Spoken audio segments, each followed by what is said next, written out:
In a small town known for its musical heritage, there was a prestigious music school that stood as a beacon of excellence.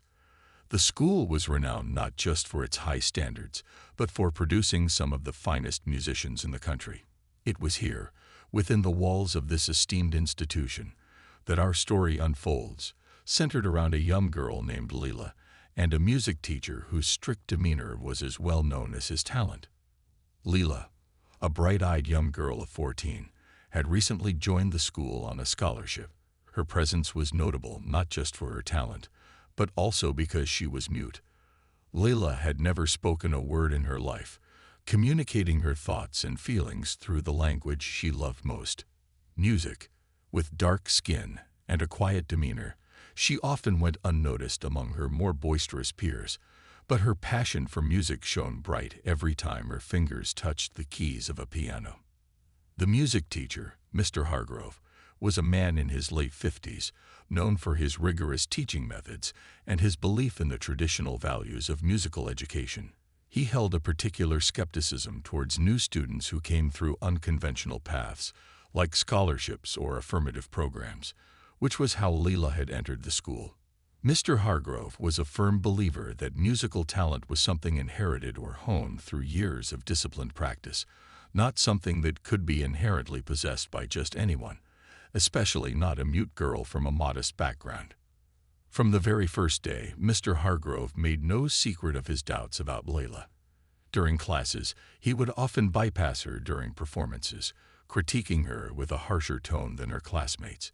Music is about expression, about conveying emotions and words through sound. How can someone who has never spoken understand the depth of such art? He would argue when other teachers mentioned Leela's potential. Despite this, Leela remained undeterred. She felt the music deep in her bones, a part of her very soul that needed no words to express itself. Every day after school, when the halls emptied and silence fell over the music rooms, Leela would stay behind. The piano became her voice, her fingers dancing across the keys with a grace and confidence that belied her age and her silent world. Unbeknownst to her, Leela's after-school solace did not go unnoticed. Mrs. Jennings, another teacher at the school, often stayed late to complete her work and sometimes paused outside the music room door, listening to the haunting melodies that flowed from under Leela's touch. Mrs. Jennings saw what Mr. Hargrove refused to see, not just potential, but a raw, unbridled passion that deserved to be nurtured. As the days turned into weeks, Leela continued to play alone, pouring her heart into the piano keys, crafting melodies that spoke of her experiences, her dreams, and her silent world. She was oblivious to the quiet support growing around her, focused only on her music, her truest form of communication and expression. Little did she know, her dedication would soon lead her to a moment that would change not just her own life, but also the rigid beliefs of the one person who doubted her the most. As weeks passed, Mr. Hargrove's attitude towards Leela only hardened. His skepticism was evident in every interaction. He rarely missed an opportunity to point out her supposed limitations, especially during music classes, where group performances were a regular feature. Leela often found herself assigned to the back of the room, her role in these performances minimized, her presence nearly invisible. It was clear that Mr. Hargrove believed her disability made her less capable of understanding, let alone expressing, the intricate emotions that music demanded. Despite these challenges, Leela remained determined. She understood that music was her only voice, and she would not let it be silenced by anyone's disbelief in her abilities. Her resolve only strengthened with each passing day, and she spent every possible moment at the piano, learning and perfecting her craft more than ever before. The keys were her refuge, the melodies her unspoken words. Meanwhile, the atmosphere among Leela's classmates began to reflect Mr. Hargrove's biases. Whispers and stares followed her through the halls. Many students mimicked their teacher's skepticism, doubting that a mute girl could participate in music the way they did, with voices and instruments loud and clear. Some ignored her, while others were subtly unkind, leaving Leela to eat lunch alone or bypassing her during group studies. However, Not everyone was swayed by Mr. Hargrove's judgment. A few of Leela's peers began to notice her dedication and her talent. They saw her lingering in the music room long after classes had ended, heard snippets of her playing, and felt the emotion in her music. These few classmates started to question the fairness in Mr. Hargrove's treatment of Leela. They whispered among themselves, a growing sense of injustice taking root. Amidst this environment, an unexpected ally emerged. Mrs. Jennings, the teacher who had discovered Leela's after-school practice sessions, was moved by the girl's passion and resilience. She saw a raw talent that deserved support, not skepticism. One evening, as Leela finished a particularly stirring piece, Mrs. Jennings approached her. "Leela," she began, her voice soft yet encouraging. "Your music, it speaks. I hear what you can't say, and it's beautiful." Leela looked up, surprised and a little wary. It was rare for anyone to acknowledge her music in such a direct and positive way. Mrs. Jennings continued, "I've been listening to you play. You have a gift, and it shouldn't be hidden away in this room. How would you feel about some extra lessons? I'd like to help you, maybe prepare you for the school concert coming up." Leela's eyes widened. The annual school concert was a prestigious event, highly anticipated by everyone, and attended by members of the local community and important figures in the music industry. Participating in it was a privilege, and typically reserved for the school's top performers, students who were, until now, under Mr. Hargrove's wing.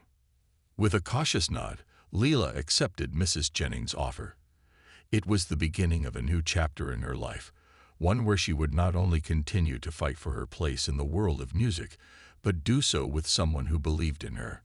This partnership was her chance to show that her music could transcend the barriers of her silence, reaching out to touch the hearts of those who listened. Leela's after-school sessions with Mrs. Jennings quickly became the highlight of her day. Each lesson was a journey into the depths of music where Leela learned not just to play, but to weave her emotions into the melodies. Mrs. Jennings was a patient teacher, encouraging Leela to explore different musical styles and compositions, helping her to find her unique voice through the piano. Under Mrs. Jennings' guidance, Leila's confidence grew. She started to understand music theory more deeply and applied it to her playing with a creativity that surprised even her mentor. The pieces she played became more complex and expressive, each note and pause laden with emotion, telling stories only she could tell. Mrs. Jennings knew that Leila was ready for more than just lessons. She was ready to share her gift with a wider audience. Meanwhile, the school concert was fast approaching. It was an annual event that showcased the best talents of the school, and Mrs. Jennings believed it was the perfect opportunity for Leila to demonstrate her abilities. She proposed that Leila compose an original piece for the concert. At first, the idea seemed daunting to Leila, but the more she thought about it, the more it felt right. Composing would allow her to fully express her thoughts and feelings, something she had longed to do her entire life. Leila set to work, pouring her heart into every bar and measure of her composition. The music that emerged was both haunting and beautiful, a reflection of her journey and the emotions that journey evoked. She spent hours at the piano, refining each section, her fingers moving with a certainty and purpose that had grown from her lessons with Mrs. Jennings. As Leila's piece took shape, Mrs. Jennings arranged for them to use the school's main music hall for practice, giving Leila the chance to grow accustomed to the grand piano and the acoustics of a larger space. The music hall was usually reserved for senior students and those favored by Mr. Hargrove, but Mrs. Jennings managed to secure it for Leila's rehearsals, arguing that her talent warranted the exception. During one of these rehearsals, as Leila's music filled the hall, a figure paused by the door, listening. It was Mr. Hargrove, who had come to prepare for another student's rehearsal. The melody caught him off guard. It was unlike anything he had heard from his students before. Curious and somewhat perplexed, he stepped inside to observe, not realizing the music was Leila's. The transformation in Leila under Mrs. Jennings' tutelage was remarkable. She was no longer the shy, uncertain girl at the back of the classroom. At the piano, Leila was powerful and compelling, her music a force that seemed to resonate with the very walls of the hall. As Leela finished playing, she turned to find Mr. Hargrove standing in the shadows. His expression was unreadable, but there was a flicker of something. Was it surprise? Admiration? Lila couldn't tell. He quickly walked away without a word, leaving a confused Leela staring after him. But despite the uncertainty of Mr. Hargrove's reaction, Leela felt a surge of pride. She had played her heart out, and for a moment, she had reached someone who had doubted her. This unexpected encounter marked a turning point, not just in Leila's musical journey, but also in her personal story of overcoming the doubts and biases of others. Her resolve solidified. She was determined to make her performance at the concert not just a debut, but a statement of her place in the world of music. The weeks leading up to the school concert were filled with a mix of nervous excitement and intense preparation for Leela. Each day after her regular classes, she met with Mrs. Jennings in the music hall, where they would work tirelessly on perfecting her composition. The piece had evolved into a complex, emotional expression of Leila's journey, her struggles, her isolation, and her quiet triumphs. It was not just music. It was a story told through the language she knew best. Mrs. Jennings watched Leela grow not only as a musician, but as a person. She became more open, more confident in her abilities, and more connected to her music. Every note she played seemed to draw from a deep, internal well of emotions and experiences, which gave her music a powerful, resonant quality that was rare in someone so young. As Leela refined her composition, she began to add layers of complexity to it, experimenting with tempo and dynamics, making the piece ebb and flow like the tides. Her ability to convey emotion through music was becoming more pronounced, and Mrs. Jennings often found herself moved by the sheer beauty and sincerity of Leila's playing. She knew they were creating something extraordinary, something that could change not only Leila's life, but also the perspectives of everyone who heard her play. Meanwhile, word of Leila's upcoming performance began to spread throughout the school. Curiosity grew among her peers and other teachers, many of whom were surprised to hear that the quiet, often overlooked girl was slated to perform an original piece at the concert. Some of her classmates, who had previously echoed Mr. Hargrove's doubts, started to pay more attention to her, watching her during rehearsals and beginning to see her in a new light. Even Mr. Hargrove couldn't ignore the murmurs of anticipation among the staff and students. He found himself increasingly intrigued by the prospect of as Leila's fingers touched the piano keys, a hush fell over the auditorium. As Leila sat at the piano, the thunderous applause washed over her like a wave. She had never heard anything like it before.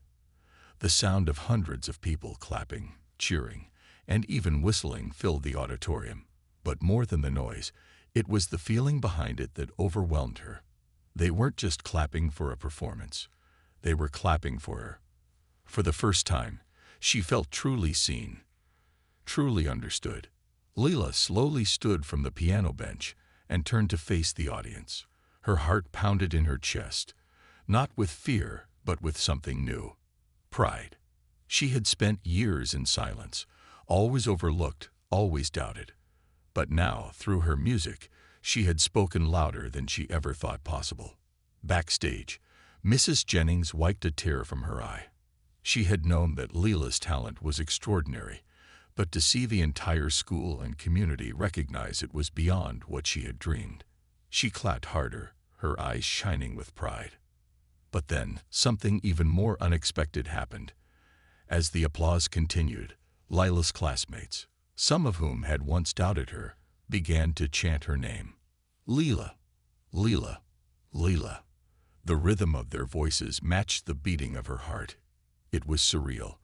The same students who had ignored her, whispered about her, and doubted her ability were now cheering for her as if she were a hero. Leila scanned the crowd and found Mr. Hargrove standing among them. He was not the type of man to show emotions easily, but there was something different in his eyes now.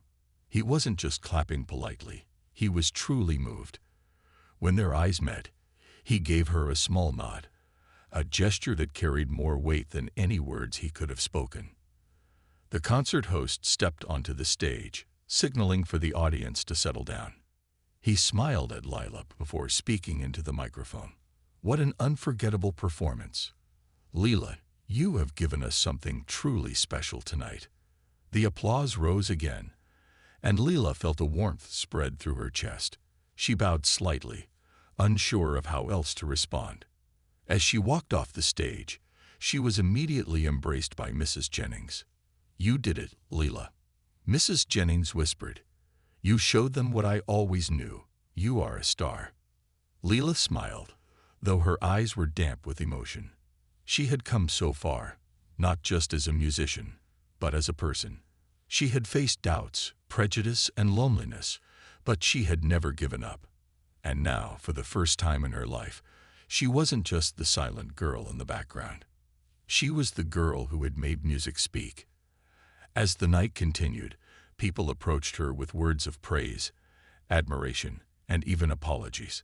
Her classmates congratulated her, some looking ashamed for ever having doubted her. Even Mr. Hargrove made his way to her, clearing his throat awkwardly before finally saying, That was remarkable, Lila. I was wrong about you. She didn't need words to reply. She simply smiled, and in that moment, they both understood. She had not just proven him wrong. She had changed the way he saw music itself. After the concert, Lila's life changed in ways she had never imagined. The girl who had once been invisible in the music school was now the center of attention. Everywhere she went, students and teachers greeted her with smiles, nods of respect, and words of admiration. Some of her classmates, who had ignored her before, now wanted to talk to her, to ask about her music, and even to be her friend. For the first time, Lila felt like she truly belonged. Mrs. Jennings was especially proud. She continued to guide Lila, helping her refine her skills and encouraging her to compose more music. You have something special, Lila, she would often say. Don't let it go. Your music can change lives. Lila believed her now. Before the concert, she had only played for herself. Now, she understood that her music had the power to touch others, to move them in ways she had never thought possible. Even Mr. Hargrove had changed. Though he was still strict with all his students, he was different toward Lila. He no longer overlooked her in class. Instead, he listened, truly listened, whenever she played. One afternoon, as the students packed up their instruments, he stopped her before she left. I want you to join the advanced music class next semester, he said, his voice serious but not unkind. You deserve to be there. Lila was stunned. The advanced class was only for the best students, handpicked by Mr. Hargrove himself. She had never thought he would even consider her for it. For a moment, she hesitated, but then she nodded, her heart swelling with pride. She had earned this. Beyond the school, word of Lila's performance spread. A video of her playing had been recorded by one of the students and uploaded online. It quickly gained attention, with comments praising her talent and emotion. Some people even reached out to the school, asking about her and her music. One day, Mrs. Jennings came to Lila with exciting news. A well-known composer saw your video, she said with a bright smile. He wants to meet you. Lila's eyes widened in shock. A real composer, someone who wrote music for orchestras and famous musicians. She couldn't believe it. This was more than she had ever dreamed of. As she sat at the piano that evening, her fingers moving across the keys, she thought about how far she had come. She had started as an outcast, doubted and ignored. But now, she had proved that music was her voice, and the world was finally listening. Lila knew this was just the beginning. There were still challenges ahead, but she wasn't afraid. She had found her place in the world of music, and nothing would ever silence her again. You said. A few weeks after the concert, Lila found herself sitting in a quiet cafe, across from the composer who had reached out to her. He was an older man with silver hair and kind eyes, a well-respected musician who had written pieces for some of the greatest performers in the world. As he listened to her play a small piece she had composed, he nodded slowly, clearly impressed. You have something rare, Lila, he said after she finished. Your music speaks without words. That is a gift." Leela smiled, her heart racing with excitement. This was more than she had ever expected when she first joined the school. The composer offered to mentor her, to guide her in developing her compositions, and even to help her perform them on bigger stages. Mrs. Jennings, who had come along for support, could barely contain her happiness. But Leela knew that this opportunity wasn't just for her. It was for every child who had ever felt unseen, unheard, or underestimated. She wanted to prove that talent had no limits, that music didn't belong only to those who fit a certain mold. Back at school, Mr. Hargrove had fully changed his attitude toward her. He no longer saw her as the girl who couldn't speak. Instead, he saw her as a musician, one of the best in the school. He even asked her to help with a new project, composing a special piece for an upcoming event. For the first time, Leela and Mr. Hargrove worked side by side, not as teacher and struggling student, but as two musicians who respected each other. Her classmates also treated her differently now. They no longer avoided her, no longer whispered behind her back. Instead, they invited her to sit with them, asked her about her music, and some even wanted to learn from her. She had earned their respect, not through words, but through determination and the power of her music. One afternoon, as she sat in the music room, playing softly to herself, Mrs. Jennings walked in. She watched Leela for a moment before saying, "Do you realize what you've done, Leela? You changed things, not just for yourself, but for others." Leela thought about it. She had started her journey as an outsider, someone many people doubted. But through her passion and perseverance, she had rewritten her story. Now she was no longer just the mute girl at the back of the class. She was a musician, a composer, and an inspiration to those who would come after her. As she played the final notes of her song, she realized that this was just the beginning. There were still bigger stages to reach, more music to create, and more hearts to touch. She wasn't afraid anymore. She had found her place in the world, and nothing would ever silence her again.